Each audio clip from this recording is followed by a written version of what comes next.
The story begins in rural Ecuador, in a beautiful indigenous village nestled between mountains. A missionary couple, Candace and her husband Joel, had been living there for some time with their young son, Elliot. Alongside them was a priest who supported their mission. Most villagers had already converted to Christianity, and the family was proud of their work. They had also helped improve life in the village, building clean water systems, sharing food, and offering comfort through prayer. Candace taught the children English to connect them with the outside world, while Joel looked after the church. On this day, they were busy conducting baptisms. Meanwhile, Elliot played nearby with two local kids, Raul and Tomas. Elliot often felt out of place, still longing for city life. While playing with his toy plane, it accidentally flew into a nearby cave. He wanted to retrieve it, but Raul and Tomas warned him not to go inside, saying it was forbidden. Ignoring them, Elliot entered alone. Inside, the cave was pitch dark. He found his broken toy, but soon felt someone grabbing his hand. Terrified, Elliot ran out, leaving behind his grandfather's watch. A shadowy figure was glimpsed inside. When Elliot returned, Candace was relieved, but her expression changed when she noticed a strange man in the distance. Elliot, however, said nothing about what he saw. That night, Candace hosted a feast to celebrate the baptisms. The villagers were joyful and thankful, but from a nearby hill, two native men silently watched the celebration. Their traditional beliefs were slowly being replaced by Christianity, and it was clear they were not pleased. Later, Elliot secretly played games on his mother's phone.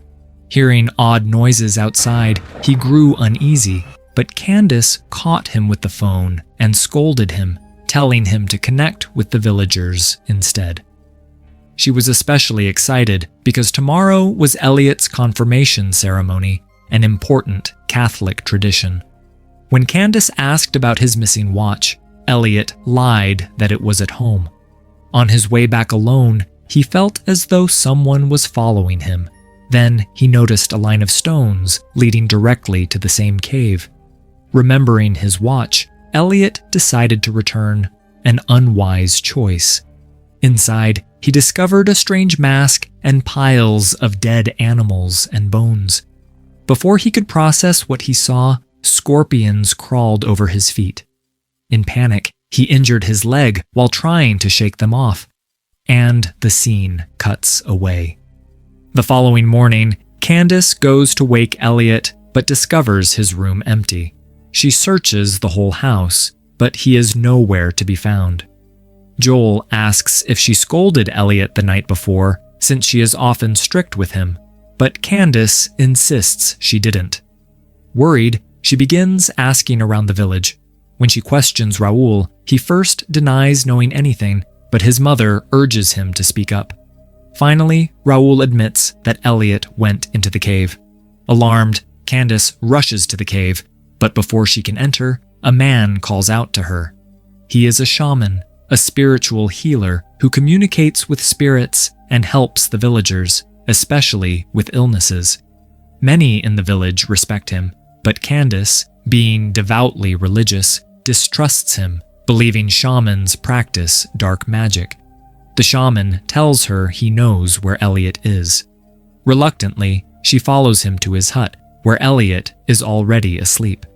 His leg is injured, and the shaman explains he gave him medicine to ease the pain. Candace ignores his advice to let the boy rest and takes Elliot away. Meanwhile, Joel grows anxious. Elliot's confirmation ceremony is about to begin, and if his own son misses it, people may start questioning their family's faith. On the way back, Candace meets an old village woman. Seeing Elliot limp, the woman offers him her walking stick, but when Elliot's hand brushes hers, she suddenly recoils in fear, insisting they leave immediately. Candace is confused, while Elliot silently stares at the woman with an unsettling look. At the church, the ceremony begins. As prayers are said, Candace notices a scorpion on the floor. In an instant, it vanishes and reappears on Elliot's neck. He turns to glare at her in a disturbing way, and suddenly Candace's nose begins to bleed. When she blinks again, everything looks normal. It was only a vision. Still, she is deeply shaken.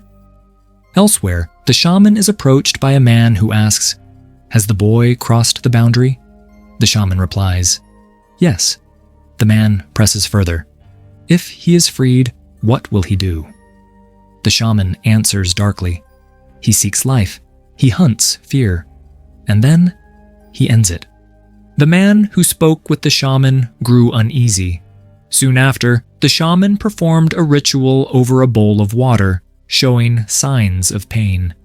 That same day, villagers found the body of the old woman who had given Elliot her walking stick. Everyone believed she drowned in the river, but Candace found it suspicious. That night, Candace was startled by noises at the door. When she checked Elliot's room, he was gone. She grabbed a torch and searched outside, finding him lying on the ground in a twisted position, his eyes glowing red. Horrified, she called Joel, and together they carried Elliot inside. His body was cold, so they tried warming him with hot water. Suddenly, the water turned foul, and Elliot began making strange sounds before convulsing. Then, just as quickly, he regained consciousness, terrified by what had happened. The next day, with the village doctor away, Joel suggested asking the local priest, who had some medical experience, for help. Meanwhile, Candace noticed a carved idol outside her house, the same kind she had seen at the shaman's hut. Convinced he had cursed Elliot, she went to confront him. Peering inside, she saw the shaman chanting over a woman. To her, it looked like black magic. One of his followers forced her to leave. On her way back, Raoul's mother confronted her with the walking stick, accusing Candace of lying. She reminded her that missionaries had taught them never to deceive, so Candace should confess, as they once demanded of others. Candace promised she would reveal the truth soon. Back home, she told Joel the shaman was behind everything and had cursed their son. Joel disagreed, explaining that he himself had found the idol by the river and simply brought it home. He insisted Elliot was sick, not cursed, and needed prayer and treatment. But during their prayers, Elliot suddenly coughed up blood, and Candace was shocked when she saw that some of Elliot's teeth had fallen out. That night, during dinner, Joel led a prayer while Candace suddenly imagined something horrifying, a dead animal writhing on her plate. When she looked at Elliot, she saw blood streaming from his eyes and a spider crawling out of his mouth. Terrified, she screamed, but Joel calmed her down and she realized it was only a vision. Still, the fear stayed with her. The next day, Candace met with the village priest and confessed everything. She told him Elliot's behavior had become frightening and unnatural. The priest promised to visit and see for himself. Meanwhile, the shaman's follower warned him that Candace already suspected something dark inside her son. The shaman replied they must help, or else Elliot's life would be ruined. When the priest examined Elliot, he found the boy burning with fever, yet his body was unnaturally cold. As he checked his pulse, Elliot suddenly grabbed his hand with terrifying strength. Now even the priest began to sense that something was terribly wrong. Candace, convinced this was black magic, begged the priest to perform an exorcism. Joel still refused to believe, but Candace's determination left no room for argument. As the priest left, the shaman confronted him outside, asking about Elliot's condition. The priest dismissed him, saying they needed no help. But the shaman warned, "Your God cannot save him, only we can." The priest ignored him and returned to Candace's house the next day. Raoul's mother saw him enter, believing he had come so Candace could confess her sins, something Candace herself falsely confirmed. The priest finally began Elliot's exorcism. But instead of fear, Elliot mocked him. He said he could smell alcohol on the priest and claimed to know all his sins. "Do you really believe in your faith?" he taunted. The priest realized then that something truly powerful was inside the boy, so he prayed harder. Elliot grew furious, declaring, "I am older than your God. He means nothing to me. He cannot harm me." At that moment, a mirror shattered behind the priest, and Elliot lunged at him. The priest pressed a cross to Elliot's forehead while praying. Elliot's body twisted unnaturally, his veins bulging. But after a fierce struggle, the priest managed to bring him back to consciousness. He warned Candace, "There are forces in this world beyond our understanding. Whatever was inside him has left for now. Keep praying." Soon after, the shaman and his companion visited. Candace tried to ignore them, but the shaman revealed the truth. When Elliot entered the cave, a dark spirit named Supe possessed him. The priest dismissed this as superstition, but the shaman insisted Supe was real and nearly impossible to stop. Before leaving, the shaman handed Candace an herbal remedy to ease Elliot's pain. She reluctantly accepted, but told them never to return.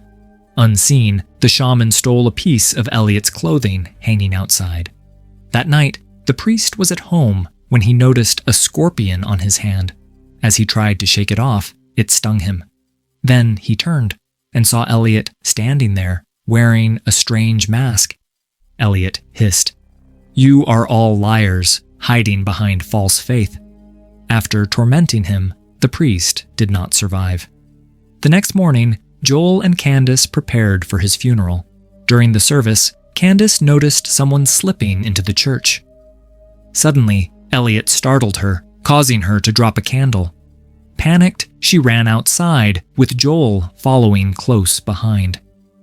Raoul's mother, watching from afar, began to realize that something was terribly wrong with this family. Joel urged Candace to stay calm, telling her this was all superstition. Just then, the shaman appeared, warning them to bring Elliot to him before it was too late. Candace, furious, ordered him to leave. At that very moment, they heard terrified screams. Rushing outside, they saw the church engulfed in flames. Despite everyone's efforts, the building burned to the ground before their eyes, leaving Joel and Candace devastated. Suspicious, Candace asked Elliot what he was doing near the church. He insisted he had been home the entire time, but Candace scolded him harshly. That night, Joel returned home to find Candace asleep. In the kitchen, strange things began to happen. Suddenly, Elliot appeared in a dark, twisted form and lashed out at him, leaving Joel shaken and hurt. Candace ran to help, screaming for aid. The next morning, Joel was still in shock from the attack. Candace prayed for him, then went to Raoul's mother, seeking answers.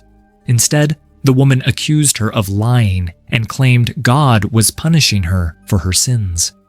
"You must repent," she told Candace. Enraged, Candace struck her and stormed off. With no one else to turn to, she finally took Elliot to the shaman. Desperate, she begged him to break the curse. The shaman shook his head. "You still don't understand. I did not curse him. A dark spirit has taken hold of your son. Supe, the spirit of death, has come to claim life." When Candace pleaded for help, the shaman explained the dark truth. Supe had always lived in these mountains. To protect the villagers, past shamans made pacts with him. Now, with Elliot as his vessel, that balance had been broken. For centuries, the villagers had kept Supe trapped inside the cave, offering animal sacrifices to satisfy him. That was why no one dared to enter. But when Elliot went inside, Supe seized his body because a human host gave him far greater strength. The shaman began a ritual to fight back, while Elliot fully revealed his dark, twisted form. The shaman's companion warned Candace, "Supe cannot be destroyed. He can only be bargained with. That was why animals had always been left as offerings. The ritual failed. Supay was too powerful and possessed the shaman himself. Grabbing a stone, he struck the shaman's companion, who did not survive, then turned on Candace. With his last will, the shaman ended his own life to keep Supay from staying inside him, but the dark spirit instantly returned to Elliot. Supay moved to kill Candace, but she pleaded, "Take me instead, leave my son." Supay sneered that he wanted a younger body to grow stronger. In desperation, Candace offered a deal. She would bring him another vessel. Supay agreed. Soon after, Candace lured young Tomas near the cave, pretending it was a game. When Raoul followed, he found his friend's body twisted unnaturally, his eyes glowing red. The demon had taken him. In the final scene, Candace, Joel, and Elliot are seen leaving the village by boat. Candace had come here to spread her faith, but to save her son, she had abandoned it and sacrificed another child in his place. Evil had not been destroyed, only transferred. Supay still lived, now dwelling in the village through his new host. And with that, the story ends. Candace saving her family, but losing her soul.